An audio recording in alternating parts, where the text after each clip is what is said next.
guys, it's Louise. I would like to share some thoughts with you that have been running through my mind, especially yesterday, and I would like to share that with you, and would love to hear your response as well and your thoughts about all those thoughts. And what I talk about in this video is not going to be like my complete idea of the tens, for example. Not at all, but those are aspects and something to think about when it comes to the largest pip number of pip decks. So what troubled me was that I ended up not really being able to decipher between the nines and the tens, to put it shortly. Many people think of it as, that nines are about culmination or full fruition, or that the tens are about culmination or the end, but I couldn't really figure out how I would decipher. You say decipher, right? Discern between those two different cards or numbers. And so if I look at the nines, I often think of it as something that is, that bears fruit. It's like, you have managed the project or marriage or whatever, and it's still very much alive. It's like it's in its most mature state, and it cannot really become more mature. It cannot mature anymore, so it's quite ripe, and so the ripeness of the nines turn into the rot of the tens. And what do I mean with rot? Well, first of all, it helps me think about it as like in a very material, physical, sensuous sense. That you have the wine grapes, you have the fields of strawberries or pears and apples, like, because it's autumn here in Europe and Northern Hemisphere, and so I see this rot all over, and that rot is part of the natural cycles of life, in a figurative sense and in a literal sense, and so what happens in the tens has to do with something dissolving and something vanishing and something transforming beyond your control. Of course, it has to do with the Wheel of Fortune as well, the 10th card of the Major Arcana, and so it's about this change, this inevitable change, and dissolvement. Something that dissolves is a very central word for me, or understanding, when it comes to the tens. It's about what is no longer there, in one way, and then you might say, but I mean, we do have 10 cups. I mean, so there is a lot of things going on, right? There are a lot of things.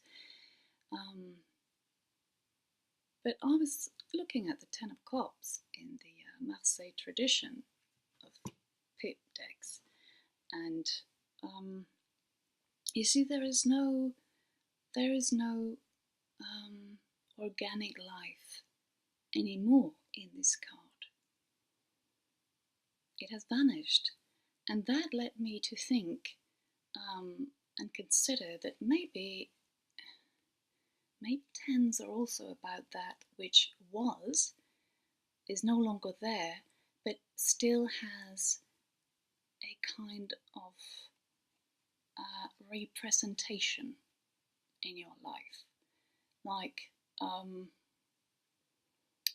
a very like a metaphor for this, or a very concrete thing actually, is the snakeskin. You know, the how the snake loses its skin and leaves behind this skin lying, and so the skin is there, but it's not alive. And the skin becomes like a sign of the snake, or a trace of the snake. It becomes the mark that the snake leaves behind, and that skin reminds you of the snake. And that metaphor sort of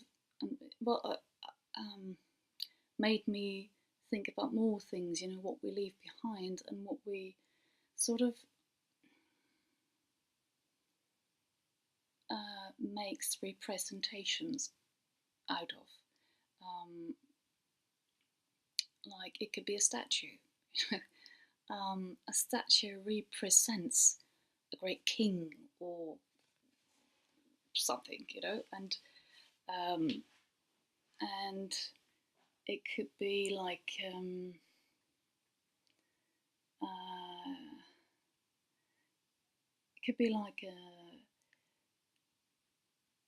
memory, really, memory, because the memory invokes what was there, so it's not like a void or emptiness when it comes to the tens, but it's more like it's about the things that we connect with, although they are no longer there. And so the tens yesterday became like a very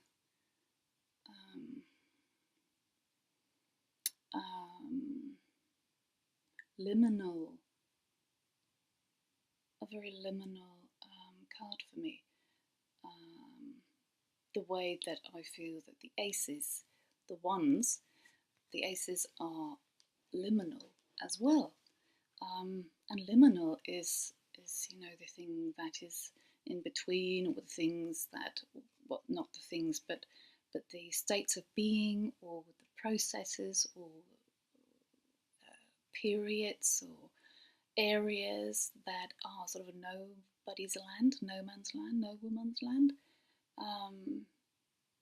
It is, I mean, a very good other metaphor for this is the ghost. The ghost is there, but it's not there. You know, it's there, but it's not there. And that sort of double existence, or not double existence, but it's there and it's not there, is like a contradiction, of course. And it's it makes me think, and it makes me reconsider, or rather go deeper into what is the vanishing, you know, what is the rot, what is the transformation, or the process of going from one thing to another, one state of being to another, one relationship to another, one the change of identity, and change of worldview, change of food, change of body, you know, bodily states of being, and so what is that really? When you start reading to people, what the heck is that? And that's why I thought about, it could be memories, it could be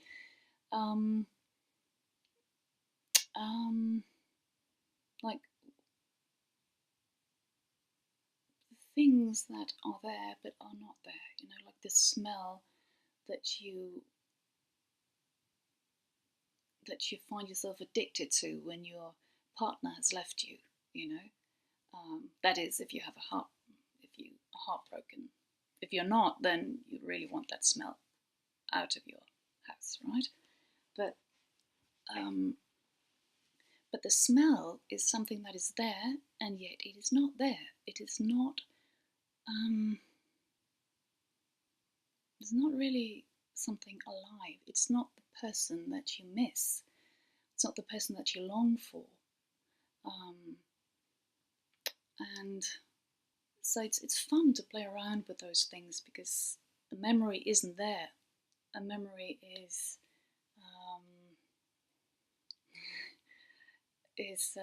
the invisible, or it is that which also that which has a being, or rather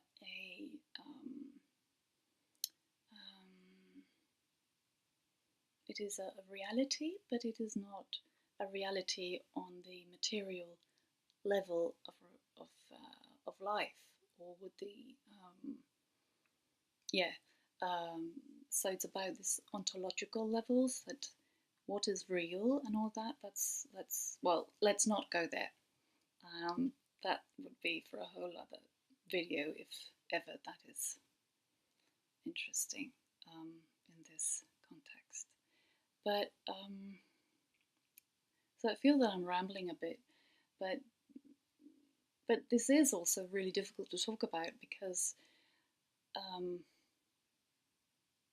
I'm looking at the things that are there but are not there, so so examples, could be like the smell of somebody or something, the memory,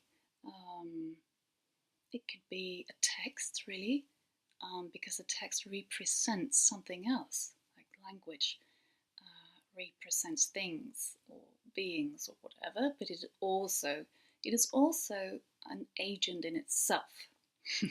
That's a more sort of postmodern idea, and that brings to our attention how we deal with marks or traces of what has been there or what is no longer there. So, in other words, language, for example, is not innocent.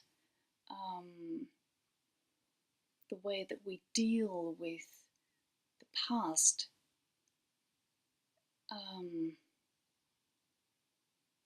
is not out of our hands. And that is not to say that you should quickly get over somebody or get over something and just move on to the aces, when we think of tarot. That's not at all what I'm implying. But the tens raise the question of how we deal with the vanishing or the vanished or the vanishing of something or somebody. How we deal with the end, how we deal with what has vanished, and how we deal with the aftermath of something. How we deal with traces and how we create traces, or texts, or how we write about something, or how we speak to ourselves about something that we are trying to get over or that we are trying to deal with. Because the thing is, there are many things in life that you cannot get over, right? It's a very sort of old-fashioned way of looking at it. And so the tens are also about remembering, and remembering is also to make something a member again in your life in a new way, to remember something or somebody into your life. Somebody who has died, or something that has vanished, or something that has ended. And so it's a very existential way of looking at the tens when you talk about it this way.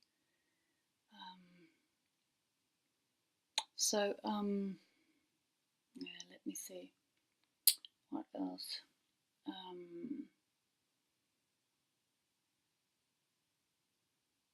Yeah. I'm just looking at something that I wrote over here. Yeah, so another word that is very that turned out very important for me yesterday was the word of totality or wholeness, because the 10, I mean, you have all the cups possible in the 10, right?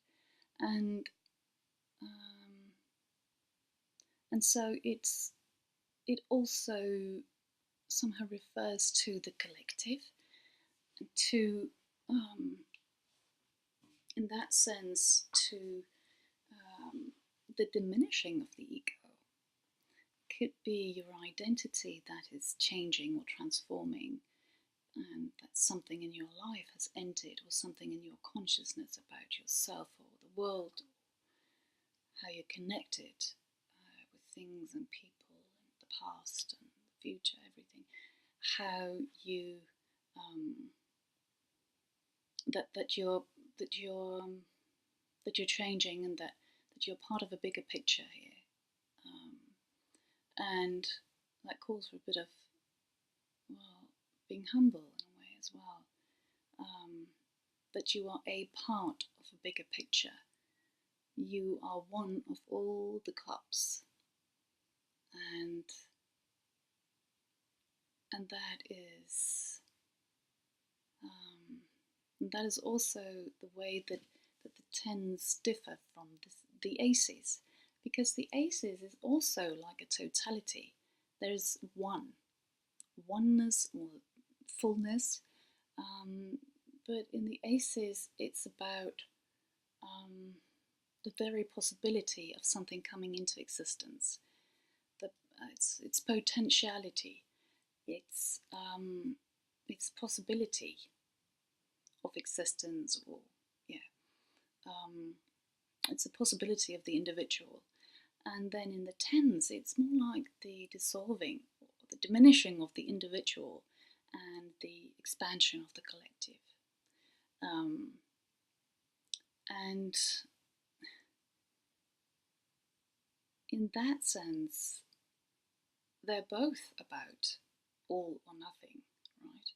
I mean, the tens could be all of us, and in that sense, you might feel, or might look at yourself as just part of something bigger than yourself. So in that sense, you as a person, you as an individual,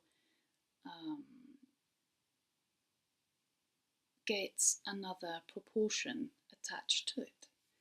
And so the death of the ego, or the death of habits, or the death of whatever, really addresses the collective,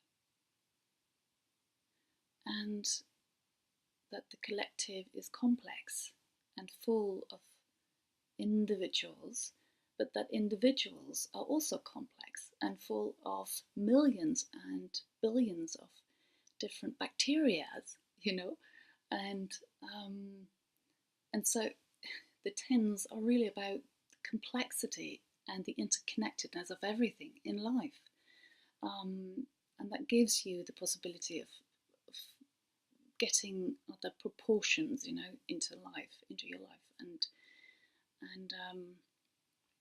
and maybe also to feel more humble. I mean,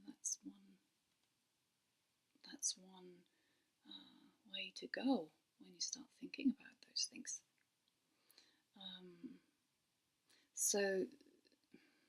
So whereas the aces are about the seed or the glimpse of something, the possibility or the potential, which is something else than a possibility, right? It's about a hunch or like a spark of something, the sensation of something that is not there yet, as opposed to the tens, where it's about that which is not there anymore. So both the tens and the aces become very liminal in their essence, although the liminal maybe does not have essence. That's sort of part of the liminal, that there is no, that it's sort of undecidable, that there is no,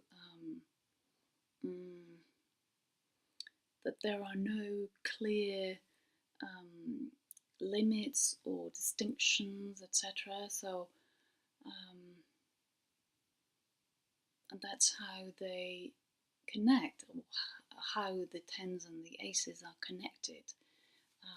They're connected within this liminal phase, or this liminality, the rite de passage, and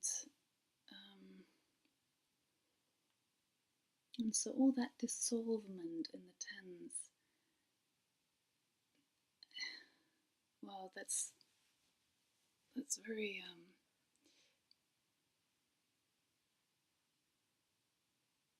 also very frightening, right? Because that's where you feel that whatever was there is gone, and so you have a past maybe, but you don't have a future, and so it's also a very existentially very tough experience. And it could also be full of relief. Something has ended that you needed to, that needed to be over, that you needed to end.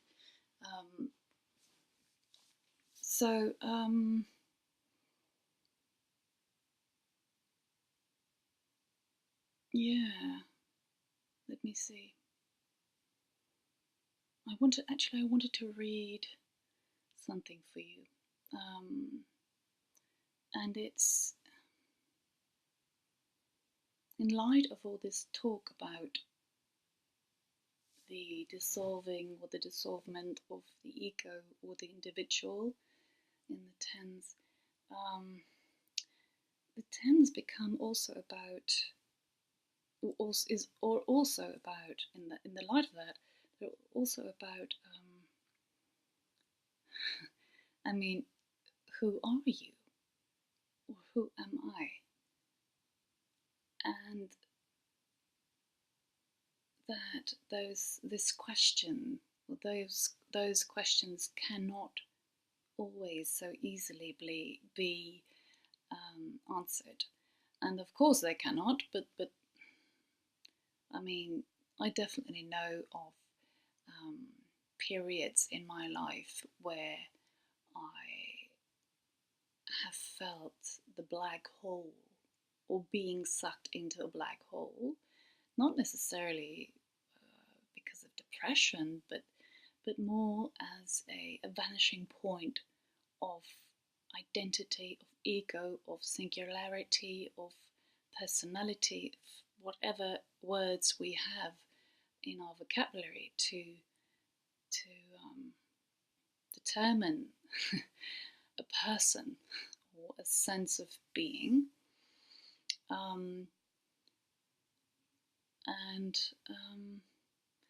And so that also raised the question.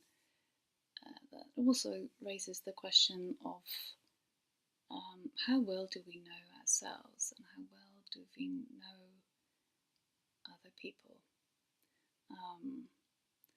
and what do we really know, and what is an individual? I mean, what is an entity? Is an individual an entity? And well, in many cases, no. In my worldview, and so I wanted to read. Yes, I wanted to read something for you that one of my favorite philosophers wrote in this book called Archive Fever by Jacques Derrida. And yeah, actually, archive, that's also a really good one, connected with the tens, right? Because an archive is where you store that which has been, or the marks or the traces of that which has been. So the archive is also connected with the tens. So, but well, yeah. Let me see if I can find it for you. As opposed to, yeah, here it is. So it's a very, very beautiful text, and I find it beautiful, and in a way very mysterious. But that's life, right? Okay, so yeah. Beyond every possible and necessary inquiry, we will always wonder what Freud, for example, what every careful concealer may have wanted to keep secret. We will wonder what he may have kept of his unconditional right to secrecy, while at the same time burning with the desire to know, to make known, and to archive the very thing he concealed forever.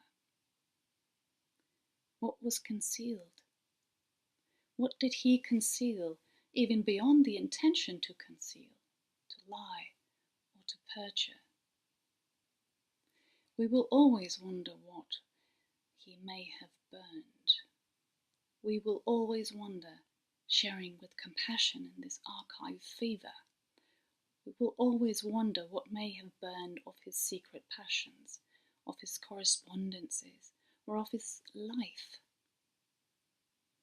Burned without him, without remains, and without knowledge, with no possible response, be it spectral or not, short of or beyond a suppression, on the other edge of repression, originary or secondary, without a name, without the least symptom, and without even an ash. I love that last bit. What has burned without a name, without the least symptom, and without even an ash. I mean, that is just freaking cool. Yeah, so to round it up a bit, the totality, the wholeness, the vanishing of the tens, the collectiveness of the tens, the death of the ego, the rot as opposed to the rightness, the vanishing, the aftermath, the representations created through the tens of what was, and as well what is and yet isn't, the ghost or the memories that are haunting us sometimes, and that often leaves us without agency, And so, on that mark, I will end this video, and I hope that if you are still here at the end of this long video, I hope that that my talking and my thinking maybe inspires you or creates a response of some sort. Yeah, so take care, guys. Ciao. Hi, guys. I just had a little extra that I wanted to bring forth just shortly. That you know, about this representation stuff. In a reading, the tens could be about being a representative of something, of an organization, or of a school, or of a team of some sort, of a family, whatever, of a group, or a gathering of things or people or ideas or whatever. You can be a representative of that. And a representative, I hope you also pronounce it or say it like that in English, I think you do, is a sort of position that you might inhabit or hold, and that means that you could be replaced, or that somebody else could also do this, because the representative, that title, being a representative, addresses how one individual connects with a larger group or a larger collective of some sort, and